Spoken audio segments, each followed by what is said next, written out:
So, Season 4 has come and gone. How'd we do? Well, from a personal standpoint, this is my favorite season. However, I don't think that properly articulates how I feel about the season. So I'll say, with Season 4, Friendship is Magic has pretty much become my favorite cartoon currently airing. I don't think that it's good as Samurai Jack or even Courage the Cowardly Dog, but it's getting there and it's well on its way. I didn't just like Season 4 because it was really good, but because it was really interesting as well. One of the running themes throughout Season 4 was off-the-wall concepts. Fluttershy's a bat. Go! Daring Do is real. Go! Pinkie Pie and Applejack might be related. Go! Some of them hit it right out of the park, and some of them didn't even get up to bat. That might be why people are so divided on some of these episodes, because it's understandable. A lot of the concepts were very hard to buy. I still think that the episodes did well for what they were trying to go for. It feels very much like the show is trying to broaden its audience without, selling out, and that is something that is very respectable. Some episodes were full of action, some were more subdued, and most were somewhere in between. With only 3 episodes that I didn't like, this season impressed me quite a lot. Season 1 had about 5 episodes I didn't like, as did Season 2, and Season 3 only had 2. Since I want to end this overview on a positive note, we'll talk about the episodes I didn't like first. Yes, instead of giving a brief rapid-fire one-sentence review, I'm gonna go a little more in-depth this time. I think that the season deserved it. Let's start with Power Ponies.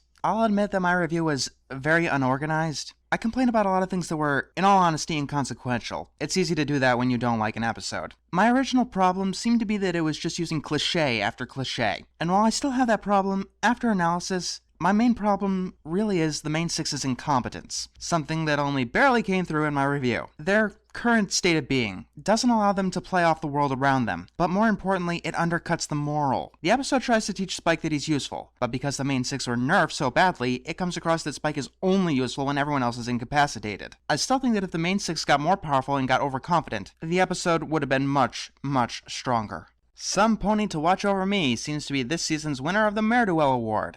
That one episode that's pretty much considered the worst episode of the season. While I don't agree that it's the worst of the season, it's still the first winner of the Ne'er-Do-Well Award that I don't like. Applejack is out of character. What more can I say? Well, the moral is butchered beyond all belief on top of that. I can enjoy Ne'er-Do-Well, Pinkie Keen, and Spike at Your Service, but I could not enjoy this. Because the focus was on the conflict, which was forced, and the moral, which was just broken and stupid. Not to mention that this episode has the exact same structure as Feeling Pinkie Keen, making this episode pretty much redundant in the truest sense of the word. Last and certainly least, we have Rainbow Falls. With even my most hated episodes, I can normally tell what they were going for. Ghostbusters tries to tell people that you can showcase your talents as long as you don't be a braggart. Dragon Quest tries to tell people who you are isn't what you are. And May the Best Pet Win tries to give Rainbow Dash a pet. If I'd have to hazard a guess, I suppose it was trying to get Fluttershy into the Olympics. But if that was the case, I'd have to wonder why. What would have otherwise been a cliched underdog story was destroyed by dialogue that did nothing but waste time. Choices that had no real weight, and characters being only shadows of themselves. With fan service that I can only assume was there to distract from the other problems. Not to mention that it single-handedly derailed the Equestria Games Arc. Sorry we couldn't fly with you on the aerial relay, but the air sprinters needed us too.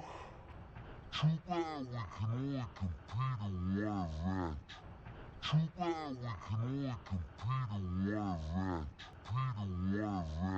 It is one of the only 2 episodes so far that I've given a 0 out of 5, something I only do to episodes which I feel have no redeeming value. Trade ya, though an episode I liked, I had to fail due to some horribly forced dialogue. And not to mention Rainbow Dash sinking to a new low after a climax was shoehorned into the episode. Besides that, there isn't much I have to talk about there. And that brings me to my next segment, Josh Haber. I don't like him. All 3 of his episodes just stick to formulas to a fault, which is a stark contrast to the rest of the season, which took chances and gave us something new. There's one reason that I'm not declaring him my least favorite writer this season. That's because there was a horrible imbalance to who wrote whatever much. Charlotte Fullerton and Meriwether Williams only wrote 1 episode, while Dave Polsky wrote a whopping 5 episodes. And Megan McCarthy wrote either 2, 4, or 7, depending on what you want to count or how you want to count it. Dave Polsky and Megan McCarthy are my favorite writers on the show, but each writer brings their own unique flair to the show, and I'd love to see it a bit more balanced out in Season 5. And now let's get to the episodes that gave me very mixed feelings. Let's start with Testing 1, 2, 3. If you'll notice something on my MLP episodes ordered from favorite to least favorite, this episode is very low. I said in my review that I had problems in school and with school.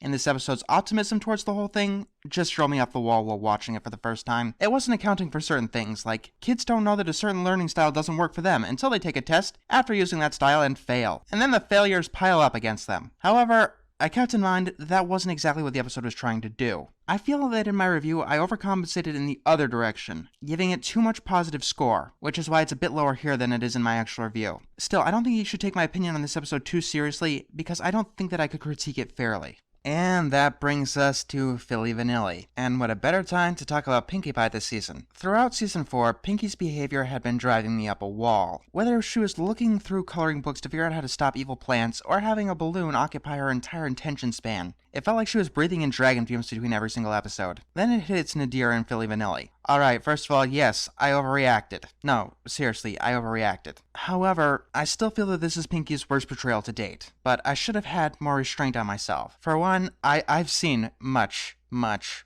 worse. And for another, after this episode, my problems with Pinkie Pie just stopped. Completely. For the rest of the season, she wasn't portrayed as oblivious, stupid, or worst of all, unlikable. We'll have to see where this goes. As for the episode itself, it's very enjoyable if you can ignore the pink elephant in the room. It's just not easy to ignore. The Raise a Crowd didn't have too much of an impact on me either way. It was a very good episode, but I don't know. It's one of those things that you feel you should like more, but just can't seem to, and you don't know why. The story is sound, the humor is well placed, the song was one of my least favorites of the show, but that didn't impact my overall view of the episode. Like it did in a good way with A Friend Indeed, or a bad way with the Showstoppers. And unlike Josh Haber episodes, the writers seem to be doing something interesting. Still, I feel I should like it a lot more than I actually do.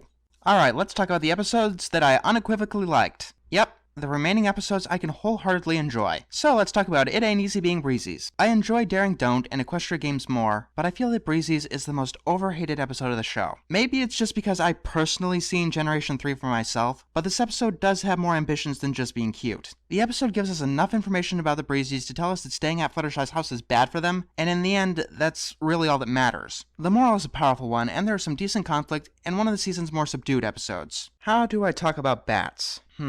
It tells a very believable two-sided story with each side being completely justified. Even in the best cartoons that I've ever seen, that's incredibly rare. The closest I can think of is Tale of X9. While Bats isn't that good, it's way more than I would have expected. Respect. Not to mention that the song sounds like a lost track from The Nightmare Before Christmas. If I'd have to pick, I'd say that Season 3 has the best music, but this season is definitely a close second. Inspiration Manifestation, while I do like, I think I like a little bit more if it wasn't living in the shadow of Lesson 0 and Party of One. Party of One was funnier, and the conflict of Lesson 0 felt much bigger. My only problem with this episode was Twilight. I don't think I made it clear enough in the review, but her inclusion confused the moral at the end. You cannot make jokes with your moral, especially in a show that's really good at teaching relatable morals. Still, it added Rarity to my ever-growing list of ponies to be scared of. And now for my top 11 episodes of Season 4. Why top 11? Because that's all the episodes that are left. And my number 11 and 10 are pretty interchangeable. Number 11 is For Whom the Sweetie Belle Toils, and number 10 is Twilight Time. They're both really good episodes that cemented Dave Polsky as my favorite writer on the show. Oh yeah, I kind of forgot to mention that. Dave Polsky's my favorite writer now, mostly for only writing one episode that I didn't like, and I had a hell of a time deciding that I didn't like it. Number 9 is Maud Pie. You know, I never watched Daria, so I'm pretty much a stranger to dry humor, so this episode really caught me off guard with how funny it was. It's refreshing to see the show dabble in new kinds of humor and make them work. In the meantime, it knows to keep the heart there, which is the entire foundation of the show. Maud herself is enjoyable, and yes, I'll admit that this episode helped remind me why I liked Pinkie in the first place. Number 8 is the Equestria Games. I heard something explode in the distance. I suppose here's as good a time as any to talk about the Equestria Games Arc. The arc sucked. The Crystal Empire got the games because... I just finished hearing about how this pony was just treated to the warmest, funnest, most fabulous reception she ever had. Which, in my expert opinion, amounts to the first ever unrehearsed and unbiased appraisal of a potential host of the Equestria Games. Oh, I see. Flight to the Finish really only used it as a backdrop, and I already talked about Rainbow Falls. Rainbow Falls dropping the ball made me think that this episode was going to suck. So I was pleasantly surprised when it didn't. Not only did they pick an avenue that worked, they actually treated Spike with some dignity for once. Something that every other Spike episode before now had lacked. Number 7 is Rarity Takes Manhattan. If anything, this is the episode that made Dave Polsky my favorite writer. He's willing to step out of his comfort zone and try new things. Someone needs to take a lesson. He's willing to step out of the heavy comedic episodes, and in my opinion, he's pretty good when he does it. Dave Polsky has interested me all season with vastly different styles, and I think that he did really good. After all, I gave him a perfect score across the board, although his comedy still manages to slip in here and there. Not that that's a bad thing. I really like the unique setting here. It's good for a change of pace, relatively speaking, and I do hope that they keep exploring more aspects of this world. Number 6 is Pinkie Apple-Pie. My review of this episode is my most viewed MLP review, which confuses me. The review is fine, but I don't think I said anything out of the normal there. I pretty much said that it was great because it was great. Oh yeah, the questions surrounding Pinkie's attitudes towards family. Yes, I personally believe that there's something bigger going on in Pinkie's backstory that we don't know about yet. If she loves her family so much, why did she leave the farm, and why does she never really talk about them? Pinkie is indeed an interesting character, and the song ain't that bad either. The next 5 episodes are in my top 10 favorite episodes of the show, by the way.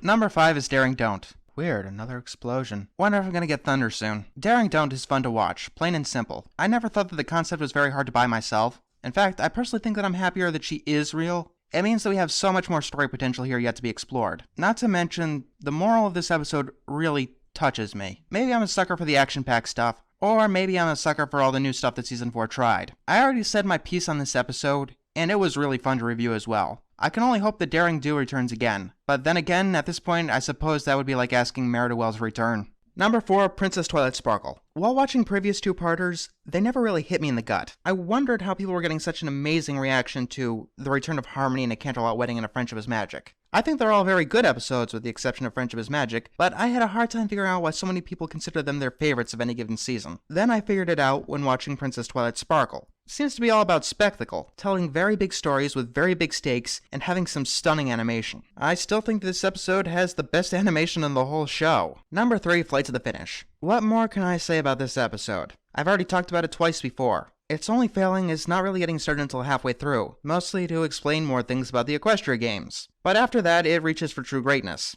Actually, I guess I could talk more about the arc. This episode was only held back by being forced to talk about the Equestria Games. Equestria Games' only real fault was not being more about the games. The worst part of Games 20's play was when they forced the Crystal Empire to get the games out of nowhere. This episode was certainly the best of the whole arc, and if they tackle things like prejudice, it opens the door for them to do many more mature stories. Number 2 is Pinkie Pride. Did I mention that Season 4 has an amazing soundtrack? Because it does. That's largely because of this episode, with music that sounds like it was made by Weird Al, but actually wasn't. Oh yeah, and they got Weird Al to guest star. That's amazing. It's funny and also sounds great. Just not what sure I could say more about it. It's hard for me to talk about something so unanimously declared good. Well, that gives me some food for thought. Anyway, my favorite episode is Twilight's Kingdom. It's not just my favorite episode of Season 4, but it's my favorite episode of the whole show. And for the record, Pinkie Pride is number 2. How much do I like Twilight's Kingdom exactly? Well, a while back for Admirable Animations, I did top 11 episodes that I've reviewed in my first year of reviewing things. Admirable Animation is where I review some of the best episodes of any cartoon to give them more acknowledgement, and to stop myself from going crazy from reviewing animated atrocities. On that list, Pinkie Pride was number 7. Twilight's Kingdom wouldn't count because it was more than 22 minutes, but if it did, it would be number 4. Running the score, I've given this season about 103 out of 130. I say about because I'm shit with mathematics. This show has had its first amazing season. Now, I think that Season 2 was a great season, and Season 3 as well. Season 1, it was a really good season and it would have been a great Season 2, but it really didn't get started until around Seeded for Success, because it didn't know what it wanted to be, and that really hurt it overall. I think the show knows what it wants to do now. It wants to try new things, be experimental, and take lots of risks, and I couldn't be happier if that's the course they're going to take. Season 3 was the transition, and this seems to be the final product. Beyond the shorter running time, I didn't know why people hated Season 3. I know why some people don't like Season 4. Seasons 1 and 2 are like vanilla ice cream, and Season 4 is like chocolate ice cream. It's only natural for people to like one more than the other, even though vanilla ice cream isn't objectively better than chocolate ice cream and vice versa. I can appreciate a show that takes risks, and I like it even more when it's able to pull them off. So where do we go from here? Season 5 is a big deal. Absolutely huge. I mean, beyond the fact that this will mean that it's Hasbro's longest running show, and beyond the fact that next season will have the show's 100th episode, which I really hope they do something special for. Those shows that I mentioned earlier, Courage the Cowardly Dog and Samurai Jack, both only made it to 4 seasons. Now, quantity doesn't mean quality, obviously, but any show that gets beyond 4 seasons is an extremely impressive feat. Managing to not only keep, but improve its quality is even more impressive.